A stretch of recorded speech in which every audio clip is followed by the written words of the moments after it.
Hello again, Glitch Reaper here. I'm back for more of Magic Duels, and for that matter, the last part of Gideon's campaign. So this is the last you'll be seeing him as Kytheon Iora before he changes his name. So, yes, and with any luck, it'll also repeat something very cool. I really hope that it does.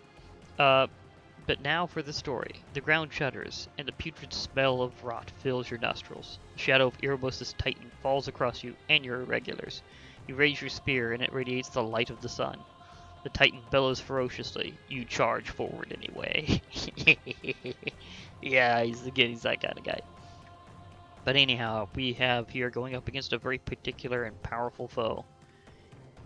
And it is Erebos' Titan. Erebos, god of the dead, has sent an agent to apparently slaughter a good portion of the city. That's obviously not good. But hey, it is with great heroics you have to face the enemy, even if they're sent by a deity. Okay, we're starting on Kytheon's turn here.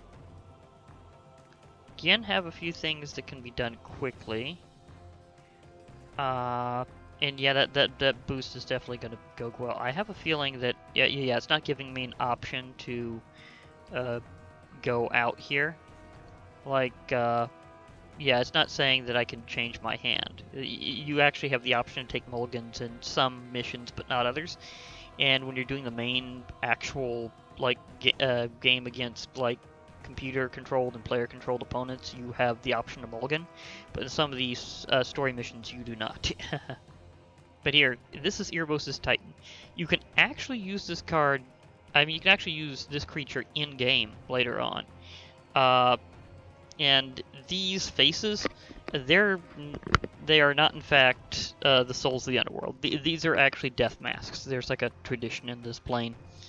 So, yeah, that's kind of a different thing. But either way, he's got this very decorative death armor and this weapon that looks like a not quite a Kusarigama, but it's like a kunai on a chain, so definitely pretty wicked.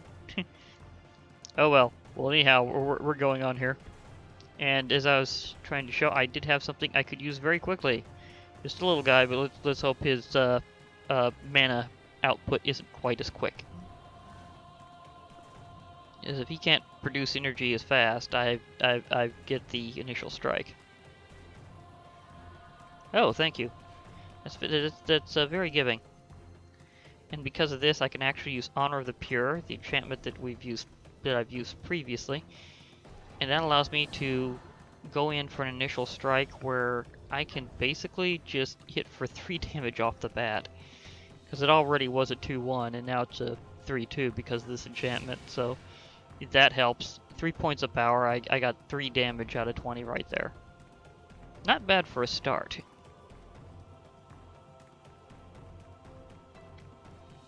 And it got plenty of planes to give me white mana. Brain Maggot. When it enters the battlefield, target reveals his or her hand, you choose a non-land from it. Exile that card until Brain... this could be somewhat annoying. And yeah, that's an enchantment creature, which was very heavy in the block that this is from, which is the Theros block.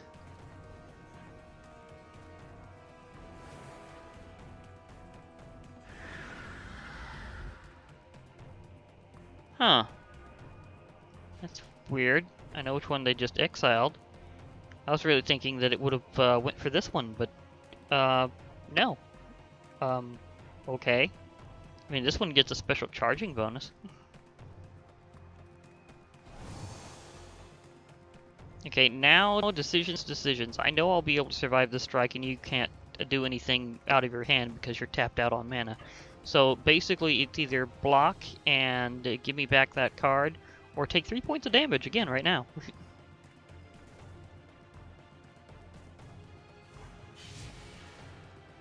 Okay, they tanked that one, and I can also block my next turn because I put out a creature. So I did not leave myself defenseless. If this thing were to attack, I could block kill it. And the computer recognizes that. It's going, yeah, to risk this creature a little too much. Grim Guardian. I'm familiar with this one. Enchantment creature, zombie. Whenever Grim Guardian or another enchantment enters the battlefield under your control, each opponent loses 1 life. This could be annoying. Especially seeing how it's got 4 points of toughness and the best damage I can do is 3. So, yeah, I mean, I could still sneak a blow around it, especially when they don't want to lose this other card, apparently. Because they've apparently deemed it as important unless absolutely desperate. However, it also doesn't deal very much damage. Charging Griffin, or... I can't play that anyhow, but I can do this.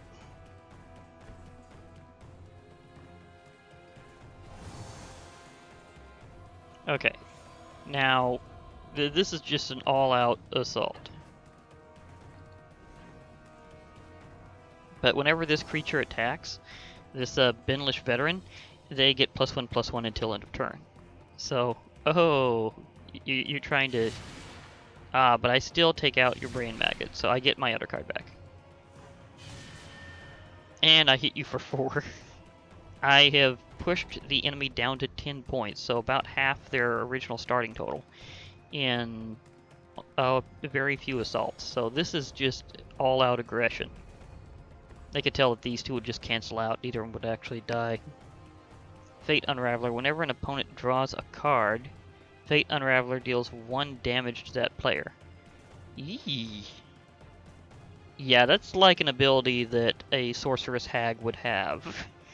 That's pretty nasty. Because like every time I draw a card, and that's regardless of whether or not I do it as a bonus, or if I do it as part of the regular flow of the game whenever you draw a card at the beginning of your turn. So that means I'll basically be dealt 1 point of damage each turn. However, I do kind of have Erebos' Titan here somewhat cornered, because my forces are coming out faster. So hey you, I'm looking at you. You're gonna get it either way. Yeah, and they didn't attack because they realized the only thing they had to attack with wouldn't have cut it. Armored Ascension. Oh, that's sweet. I remember this one from before. Yeah, +4/+4 and flying essentially because I already have 4 planes. Yeah, I'm gonna do this. Enchant creature gets +1/+1 for each plane you control and has flying. So yeah, I'm totally going to do it. Now this one already has flying, so that's not as big of a deal. But this could do some serious injury to him. Like, if I attack with both with flying, my attacks will sail over theirs and deal them damage because they can't block with anything that has flying or reach right now. I'd be wide open for the next round, but you gotta remember they're tapped out on land. All of their potential energy is locked up right now until their next turn.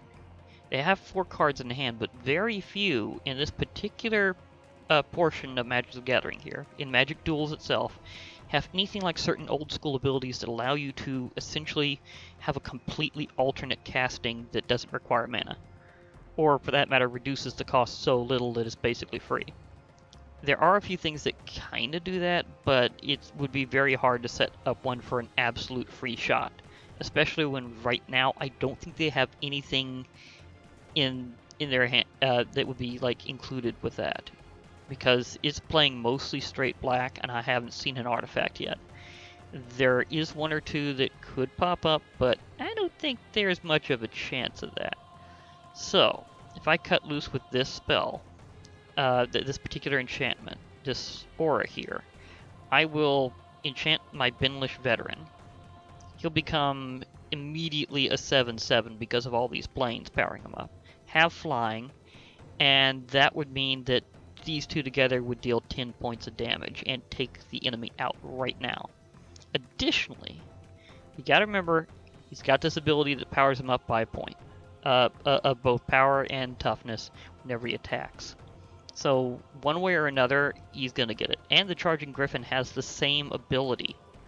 So technically, I'm gonna be dealing 12 points of damage and knock them completely over. And because this is black, I'm not seeing very many counters as possible, so. So yeah, this is when you just go all out and say goodbye.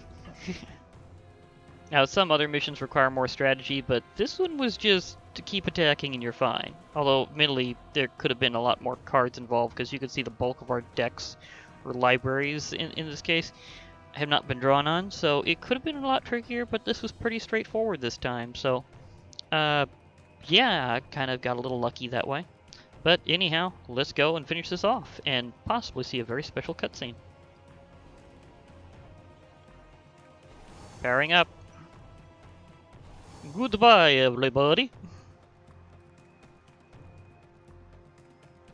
So long. Bye. Bye there. Follow the Titan. Bye.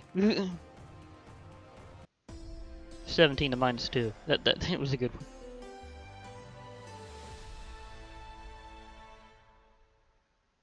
Okay, let's continue on to the story and see if it does the same. Or at least I think this one has the same. Grief-stricken over the death of your comrades, your planeswalker spark ignites, sending you to Bant. You discover a realm of chivalry, and you are inspired to walk the path to knighthood. You take the name Gideon Jura, and you seek redemption. This one might not have had a cutscene. That might have been the other story missions. I think it had a cutscene though. Does it?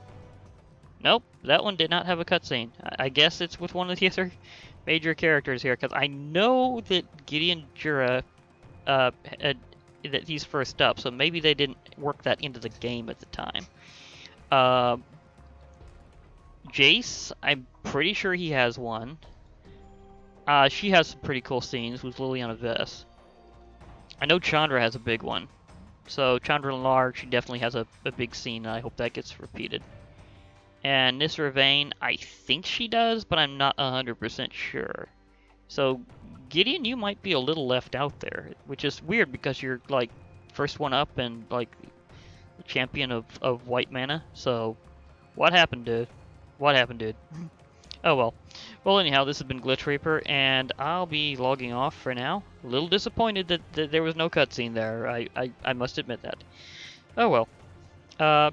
Anyhow, I'll be logging off. Hope to hear from you all later. So bye, everybody.